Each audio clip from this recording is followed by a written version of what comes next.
दर्शकबिन नमस्कार, म पुष्कर भुजेल। नरोकिन्छ समय, नरोकिन्छ घटनाको रफ्तार। जे हुन्छ जहाँ त्यो जस्ताको त्यस्तै तुरुन्तै अपडेट हुन्छ जीटीभी नन स्टपमा। पछिल्ला ताजा न्युजहरूको सङ्गालो जीटीभी नन स्टपमा यहाँहरूलाई स्वागत छ।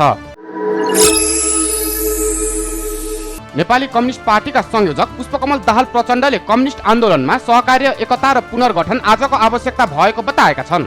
आइतबार काठमाडौँमा कम्युनिस्ट आन्दोलनमा सहकार्य, एकता र पुनर्गठन विषयक अन्तर्क्रिया कार्यक्रममा बोल्दै प्रचण्डले देशको परिस्थिति असाधारण रहेको र राष्ट्रिय स्वाधीनताको विषय निकै ठूलो सङ्कटबाट गुज्रिरहेको बताए। लामो सङ्घर्ष र बलिदानबाट प्राप्त उपलब्धिहरू खोसिँदै गएको तथा त्यसैमाथि विभिन्न खालका साम्राज्यवादी र प्रतिक्रियावादी शक्तिको दबाव तथा हस्तक्षेप बढिरहेको उनको भनाइ थियो। यस्तो अवस्थामा विचार मिल्ने शक्तिहरू बीच पार्टी एकता, तत्कालका निश्चित विचार र मुद्दामा सहमति राख्ने शक्तिहरू बीच सहकार्य तथा विगतमा शान्ति र संविधानका पक्षमा र सङ्घीय लोकतान्त्रिक गणतन्त्रका पक्षमा सहकार्य गरेका शक्तिहरू बीच मोर्चा आवश्यक रहेको उनले बताए। प्रचण्डले आफूहरू कुनै न कुनै समयमा एउटै पार्टीका सहयोद्धा रहेको उल्लेख गर्दै अहिलेको समय र परिस्थितिले सबैलाई गम्भीर आत्मसमीक्षा गर्न प्रेरित र बाध्य बनाएको बताए। प्रचण्डले गत भदौ 23 र 24 गते भएको विध्वंस घटनाले प्रतिक्रान्तिको भयानक बीबीसीका देखिएको बताए। उक्त घटनाबाट समेत अनुभव लिएर कम्युनिस्टहरूले आफ्ना गम्भीर त्रुटिहरू बारे समीक्षा गर्नुपर्ने बताए। प्रचण्डले लामो सङ्घर्ष र बलिदानबाट प्राप्त भएका उपलब्धिहरू क्रमशः खोसिँदै गएको प्रति चिन्ता व्यक्त गरे। नेकपा एमालेका नेता प्रदीप गेवालीले मुलुक असामान्य अवस्थाबाट गुज्रिरहेको भन्दै राष्ट्रियता, सङ्घीय लोकतान्त्रिक गणतन्त्र, नेपालको संविधान र नेपाली जनताले उपभोग गर्दै आएको लोकतान्त्रिक स्पेस सङ्कटमा परेको बताएका छन्।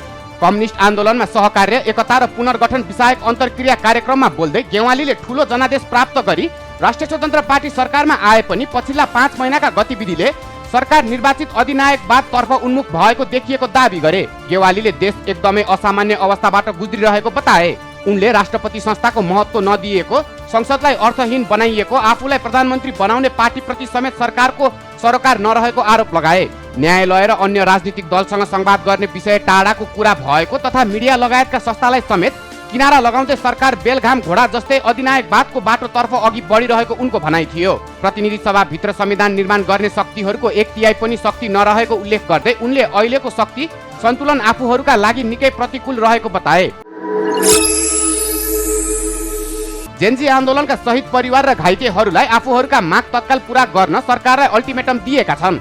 जेन्जी शहीद परिवार कल्याणकारी समाज र घाइते जेन्जी नेपाल संयुक्त सङ्घर्ष समितिले आइतबार काठमाडौँमा पत्रकार सम्मेलनको आयोजना गर्दै आफूहरूका माग तत्काल पूरा नभए फेरि सडक सङ्घर्षमा उत्रिने चेतावनी दिएको हो। पत्रकार सम्मेलनमा जेन्जी शहीद श्रीएम चौलागाईका पिता तथा जेन्जी शहीद परिवार कल्याणकारी समाजका कोषाध्यक्ष गणेश प्रसाद चौलागाईले घटना भएको 12 महिना बितिसक्दा समेत सरकारले विश्वास गर्ने आधार तयार गर्न नसकेको आरोप लगाए। उनले सरकारले विगतमा शहीद परिवार र घाइतेहरूसँग गरेका सहमतिहरू कार्यान्वयन नगरेको भन्दै आक्रोश व्यक्त गरे। चौलागाईले आफूहरूका माग सम्बोधन गर्न भन्दै सरकारले पटक पटक समिति गठन गर्ने तर ती समितिले प्रभावकारी रूपमा काम गर्न नसक्दा सरकारप्रति आफूहरूको विश्वास गुम्दै गएको बताए। बाराको जितपुर सिमरा उपमहानगरपालिका 1 की 3 वर्षीय बालिका गरिमा चौधरी माथि भएको जघन्य अपराधको घटनाका दोषीलाई कडा कारबाहीको माग गर्दै काठमाडौँको माइतीघर मण्डलामा प्रदर्शन गरिएको छ। आइतबार युवाहरूले प्रदर्शन गर्दै पीडित परिवारलाई तत्काल न्याय दिन र दोषीलाई कडा भन्दा कडा सजायको व्यवस्था गर्न सरकारसँग माग गरेका छन्। हातमा विभिन्न नारा लेखिएका प्लेकार्ड र ब्यानर बोकेर माइतीघर पुगेका प्रदर्शनकारीहरूले बलात्कार र हत्या जस्ता जघन्य अपराध विरुद्ध कडा कानुन निर्माण गर्नुपर्ने माग गर्दै नाराबाजी गरेका थिए। युवाहरूले पछिल्लो समय महिला तथा बालबालिका माथि हुने यस्ता जघन्य अपराधका घटना बढ्दै गएको र कानुनी प्रक्रिया फितलो हुँदा अपराधीहरूले उन्मुक्ति पाउने वातावरण बनेको भन्दै आक्रोश व्यक्त गरे। उनीहरूले सरकार र पीडित गरिमा चौधरीको परिवार बीच भएको सम्झौता उल्लेख गर्दै गरिमा जस्ता बलात्कार भएर आफ्नो ज्यान गुमाउनु पर्ने छोरीहरूको न्यायको लागि कडा कानुन ल्याउनु पर्ने माग गरेका छन्। सरकार र पीडित पक्ष बीच भने शनिबार राति सम्झौता भएको थियो। सहमति अनुसार जघन्य अपराधिक घटनामा नागरिकको अपेक्षा अनुसार विद्यमान कानुनमा रहेको कसुर र सजायको व्यवस्था पुनरावलोकन गरी कानुन तजुर्माका लागि सुझाव सहितको प्रतिवेदन 7 दिनभित्र पेश गर्ने निर्णय भएको छ। नेपाल शैक्षिक परामर्श सङ्घ इक्यानका निवर्तमान अध्यक्ष शेषराज भट्टराईले शैक्षिक परामर्श क्षेत्रलाई विद्यार्थीलाई विदेश पठाउने व्यवसायका रूपमा मात्र बुझ्न नहुने बताएका छन्। आइतबार इक्यानले आयोजना गरेको नीतिगत संवाद कार्यक्रममा बोल्दै भट्टराईले नेपालको शैक्षिक गतिशीलता र त्यसको विकासक्रमलाई बुझेर मात्रै इक्यानले संस्थागत महत्त्व बुझ्न सकिने बताए। कुनै समय नेपाली विद्यार्थीका लागि भारत स्वाभाविक र लगभग अपरिहार्य शैक्षिक गन्तव्य रहे पनि अहिले अस्ट्रेलिया, बेलायत, अमेरिका, क्यानाडा, जापान, कोरिया लगायत विश्वका प्रमुख मुलुकसम्म विस्तार भएको उनले बताए। कार्यक्रममा राष्ट्रिय स्वतन्त्र पार्टीका सांसद मनिष झाले नेपालको वैदेशिक रोजगारीको इतिहास लामो रहेको उल्लेख गर्दै विदेशमा रोजगारीलाई अवसरका रूपमा हेर्नुपर्ने बताए। उनले नेपालको पहिलो वैदेशिक रोजगारीको उदाहरणका रूपमा अरनीको चीन गएको प्रसङ्ग उल्लेख गरे। त्यसैगरी नेपाल उद्योग वाणिज्य महासङ्घका अध्यक्ष अञ्जन श्रेष्ठले निजी क्षेत्रप्रति सरकारको विश्वास बढाउन र व्यवसायीहरूको आत्मविश्वास निर्माण गर्नुपर्ने बताएका छन्। अहिले निजी क्षेत्रको आत्मविश्वास इतिहासकै न्यून अवस्थामा पुगेको उनले दाबी गरे। राजनीतिक परिवर्तन र प्राकृतिक प्रकोप जस्ता विभिन्न चुनौतीका बीच पनि व्यवसायीले काम गर्दै आएको उल्लेख गर्दै उनले पछिल्ला घटनाक्रमले निजी क्षेत्र र युवालाई झनै त्रसित बनाएको बताए। कार्यक्रममा पूर्व मन्त्री सुरेन्द्र पाण्डे लगायतले शैक्षिक परामर्श क्षेत्रको हालको अवस्थाका बारेमा आफ्नो धारणा राखेका थिए। उज्यालो नेपाल पार्टीका अध्यक्ष कुलमान घिसिङले सर्वसाधारण नागरिकको ढाड सेक्ने गरी सरकारले लगाएको करका विरुद्ध देशभरि अभियान सञ्चालन गर्ने बताएका छन्। आइतबार रामेछापको मन्थलीमा आयोजित हस्ताक्षर सङ्कलन अभियान तथा पत्रकार भेटघाट कार्यक्रममा बोल्दै अध्यक्ष घिसिङले सरकारको कदम विरुद्ध देशभर स्थानीय तहसम्म हस्ताक्षर अभियान सञ्चालन गरिने बताए। 1 महिनासम्म हस्ताक्षर सङ्कलन गरेर सरकारलाई बुझाउने योजना रहेको घिसिङले सुनाए। सरकारले विद्युतमा भ्याट लगाउने, राइट सेयरिङमा कर लगाउने जस्ता काम गरेर सर्वसाधारण नागरिकलाई मारमा पारेको उनले बताए। विद्युत महसुल घटाएर विद्युतको प्रयोग गर्न नागरिकलाई उत्प्रेरित गर्नुपर्ने बेला उल्टै कर लगाएर निरुत्साहित गरेको उनको धारणा छ।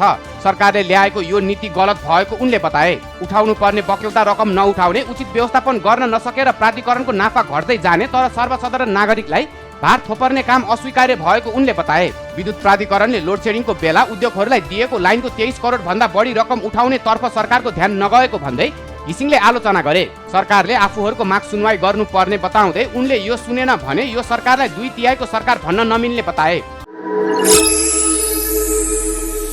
पञ्चरे डाँडा ल्यान्डफिल साइटका कारण स्थानीय नागरिक खेतबारीमा काम गर्न नसक्ने र गाउँ नै छाडेर बाहिर बस्नुपर्ने अवस्थामा पुगेको धादिङको धुनी बेसी नगरपालिकाका मेयर बालकृष्ण आचार्यले बताएका छन्।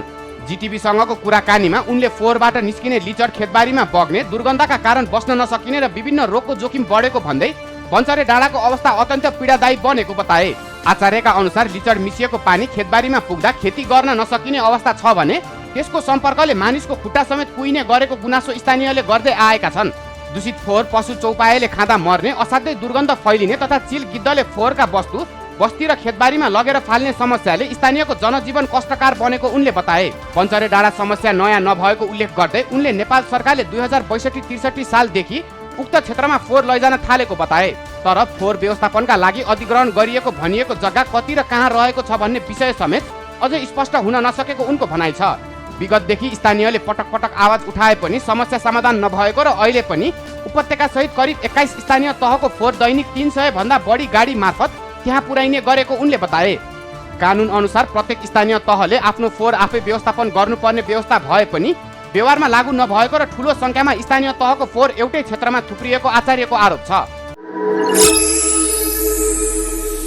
यस वर्ष हालसम्म देशभर धान रोपाइको अवस्था निकै उत्साहजनक देखिएको छ। कृषि विभागले उपलब्ध गराएको पछिल्लो तथ्याङ्क अनुसार देशभरका कुल धान खेती योग्य जमिन मध्ये 98% क्षेत्रमा रोपाई सम्पन्न भएको छ। गत वर्षको सोही अवधिको तुलनामा यस वर्ष रोपाईको दरमा झन्डै 2% वृद्धि भएको छ। गत वर्ष यसै समयसम्म 96.08% मात्र रोपाई भएको थियो। विभागको तथ्याङ्क अनुसार देशभर हालसम्म 13,41,764 हेक्टरमा धान रोपाई सकिएको छ। प्रदेशगत विवरण हेर्दा सुदूरपश्चिम प्रदेशले रोपाईमा सबैभन्दा अग्रस्थान हासिल गरेको छ। सुदूरपश्चिममा 1,54,950 हेक्टर क्षेत्रफलमै रोपाई सम्पन्न भई 100% रोपाई सकिएको हो। त्यसैगरी कर्णाली प्रदेशमा 98.50%, मध्य प्रदेशमा 98.10% र लुम्बिनी प्रदेशमा 97.87% रोपाई सकिएको छ। अन्य प्रदेशहरूको अवस्था हेर्दा बागमती प्रदेशमा 97.82%, कोशी प्रदेशमा 97% र गण्डकी प्रदेशमा 96.68% क्षेत्रफलमा धान रोपाई सम्पन्न भएको छ। समग्रमा समयमै मनसुन सक्रिय हुनु र कृषि प्रसारमा देखिएको सक्रियताका कारण यस वर्ष रोपाईको क्षेत्रफल र प्रतिशत दुवैमा वृद्धि भएको विभागले जनाएको छ। र नेपाल भलिबल लिग NBL को ट्रफी सार्वजनिक गरिएको छ। आइतबार पाटन दरबार स्क्वायरमा ट्रफी सार्वजनिक गरिएको हो। ललितपुर महानगरपालिकाका मेयर चिरीबाबु मर्जनले ट्रफी सार्वजनिक गरेका हुन्। केडिया ग्रुपको आयोजनामा भदौ 19 देखि 27 गतेसम्म आयोजना हुने नेपाल भलिबल लिगको यो पहिलो संस्करण हो। लिगमा 6 फ्रेन्चाइज टोलीले प्रतिस्पर्धा गर्नेछन्। एनबीएल का सबै खेल काठमाडौँको त्रिपुरेश्वर स्थित राष्ट्रिय खेलकुद परिसरको कभर हलमा हुनेछ। प्रतियोगिताका लागि खेलाडी अक्सन समेत सम्पन्न भइसकेको छ। दर्शकबिन यो थियो अहिलेसम्मका पछिल्ला ताजा न्युजहरूको सङ्गालो। जीटीभी ननस्टप, नसुच्च समय नसुच्च न्युज हामी निरन्तर समेट्छौँ।